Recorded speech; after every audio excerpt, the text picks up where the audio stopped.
Assalamu alaikum everyone. Welcome to King's English YouTube channel Basic English Grammar Day 14. Day 14 এ আমরা শিখব pronoun. ওকে, তো pronoun কি? তো হ্যাঁ, pronoun pro অর্থ কি? pro অর্থ সাপেক্ষে, কি সপক্ষে অথবা পরিবর্তে, হ্যাঁ। আর নাউন অর্থ কি? নাউন, হ্যাঁ, অর্থ বিশেষ্য।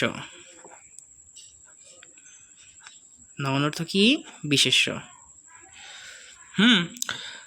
তাহলে প্রোনাউন অর্থ কি? তাহলে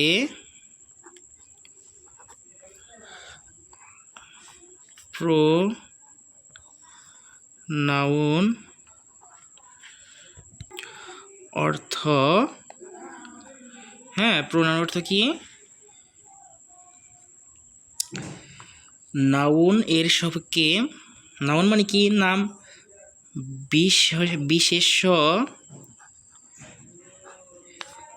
এর সাপেক্ষে ব্যবহৃত শব্দ, এর সপক্ষে, হ্যাঁ, ব্যবহৃত শব্দ।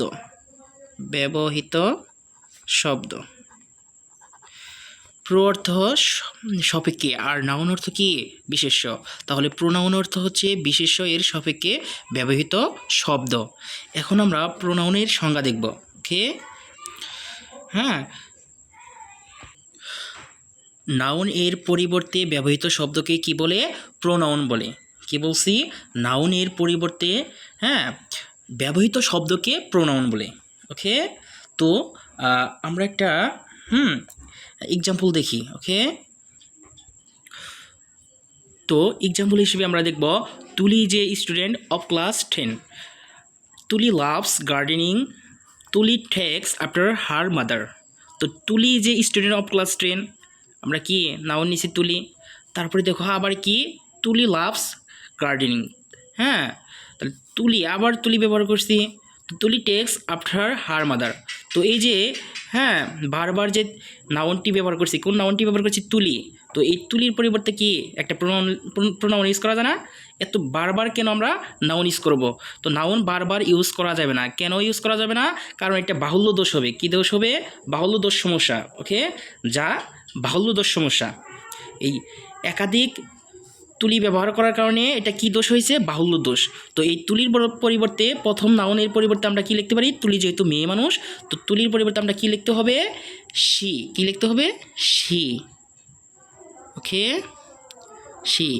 আর এই তুলির পরিবর্তে কি লিখতে হবে? হ্যাঁ, তুলি তো একজনই, এটার পরিবর্তে শি। ওকে, তাহলে প্রোনাউন কি? নামের পরিবর্তে যে শব্দ ব্যবহার হয় সেটা হচ্ছে প্রোনাউন। তো এখন আমরা প্রোনাউনের প্রকারভেদ দেখব। তো প্রোনাউন কত প্রকার? প্রোনাউনের প্রকারভেদ এটি মূলত 9 প্রকার। তো প্রোনাউন কয় প্রকার? 9 প্রকার। এক নম্বর হচ্ছে পার্সোনাল প্রোনাউন। কি প্রোনাউন বলছি? Personal.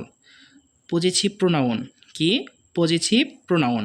Reflexive pronoun, interrogative pronoun, relative pronoun, reciprocal pronoun, distributive pronoun, হ্যাঁ, ডেমনস্ট্রেটিভ প্রোনাউন, আর শেষে হচ্ছে কি? Indefinite pronoun. ওকে, আমরা কি নিয়ে কথা বলবো এখন? পার্সোনাল প্রোনাউন নিয়ে এখন আমরা কথা বলবো। তো দেখো, পার্সোনাল প্রোনাউন, পার্সন বা থিংগুলোই কি? পার্সোনাল প্রোনাউন, হ্যাঁ, ব্যক্তি বা কি বস্তুগুলোই কি? Personal pronoun. পার্সন অথবা কি থিং গুলোই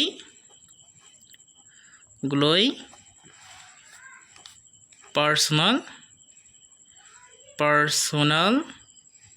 প্রোনাউন। তাহলে পার্সোনাল প্রোনাউন কোনগুলো? পার্সন বা থিংগুলোই।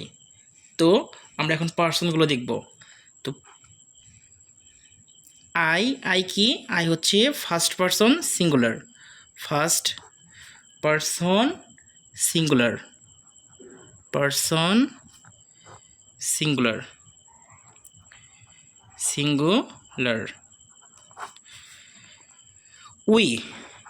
উই কি উই হচ্ছে হ্যাঁ first person plural first person plural plural তারপর দেখো ইউ হ্যাঁ ইউ ইউ অর্থ যখন তুমি হ্যাঁ তুমি বোঝালে তখন কি ইউ হচ্ছে সেকেন্ড পারসন কি হবে বলো তো সিঙ্গুলার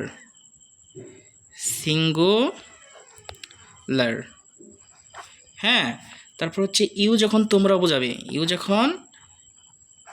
বোঝাবে তখন ইউ কি হবে ইউ কোন পারসন হবে বলো তো দেখি সেকেন্ড পারসন প্লুরাল হবে পারসন প্লুরাল তো হি দেখো হি হ্যাঁ হি শি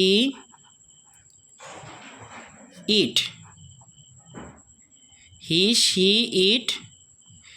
এগুলো কি এগুলো হচ্ছে থার্ড পারসন সিঙ্গুলার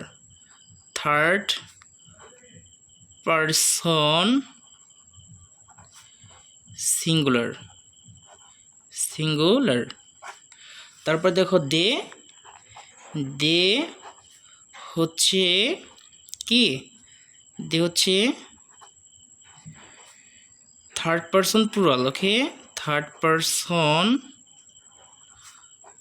প্লুরাল তো দেখো পার্সোনাল প্রোনাউন কি পার্সন বা থিংগুলোই পার্সোনাল প্রোনাউন তো দেখো আই কি first person singular we we হচ্ছে ফার্স্ট পারসন প্লুরাল ইউ কি ইউ যখন তুমি হবে তখন সেকেন্ড পারসন সিঙ্গুলার ইউ তুমি ইউ যখন তুমি হবে তখন কি সেকেন্ড পারসন সিঙ্গুলার ওকে তারপর হচ্ছে ইউ যখন তোমরা ইউ দ্বারা যখন তোমরা বোঝাবে তখন second person plural he she it কি এগুলা থার্ড পারসন সিঙ্গুলার দে হচ্ছে থার্ড পারসন প্লুরাল তো এখন আমরা পার্সোনাল প্রোনাউনের কয়টি ফর্ম আছে এটা দেখব তো এখন আমরা পার্সোনাল প্রোনাউনের 5টি ফর্ম দেখব কয়টি ফর্ম 5টি ফর্ম এটা হচ্ছে কি subject object possessive double possessive আর কি রিফ্লেক্সিভ আই এর অবজেক্ট কি মি পজেসিভ হচ্ছে মাই ডাবল পজেসিভ মাইন আর রিফ্লেক্সিভ হচ্ছে মাইসেলফ ওকে উই হচ্ছে সাবজেক্ট ফর্ম এর অবজেক্ট ফর্ম হচ্ছে আস পজেসিভ ফর্ম কি আওয়ার ডাবল পজেসিভ ফর্ম হচ্ছে আওয়ার্স আর রিফ্লেক্সিভ ফর্ম হচ্ছে কি আওয়ার সেলভস ইউ হচ্ছে সাবজেক্ট ইউ এর অবজেক্ট ফর্ম কি ইউ পজেসিভ ফর্ম ইউর তারপর হচ্ছে double possessive form yours reflexive form হচ্ছে কি ইউর সেলফ হি আর শি এর ক্ষেত্রে অনেক স্টুডেন্ট কি বেশিরভাগ শিক্ষার্থীরা কি হয় তাদের কি প্রবলেম হয়ে যায় তাদের মাথার উপর দিয়ে যায় হি আর শিটে তোমরা খেয়াল রাখবা যে হি এর অবজেক্ট ফর্ম হিম আর শি এর অবজেক্ট ফর্ম হচ্ছে হার হি এর অবজেক্ট ফর্ম কি হিম আর possessive form his double possessive form কি হিস আর রিফ্লেক্সিভ হচ্ছে হিমসেলফ শি এর অবজেক্ট হার পজেসিভ হচ্ছে হার ডাবল পজেসিভ হচ্ছে হার্স আর রিফ্লেক্সিভ হচ্ছে কি হারসেলফ দে এর অবজেক্ট ফর্ম হচ্ছে দেম পজেসিভ ফর্ম হচ্ছে দেয়ার ডাবল পজেসিভ ফর্ম হচ্ছে দেয়ার্স আর রিফ্লেক্সিভ হচ্ছে কি রিফ্লেক্সিভ ফর্ম হচ্ছে দেমসেলভস ওকে দেমসেলভস তো আজ এই পর্যন্তই দেখা হবে নেক্সট ক্লাসে কিপ ফিক্সটিং ইউ উইল উইন ইনশাআল্লাহ আসসালামু আলাইকুম রহমতুল্লাহি ওয়া বারাকাতুহু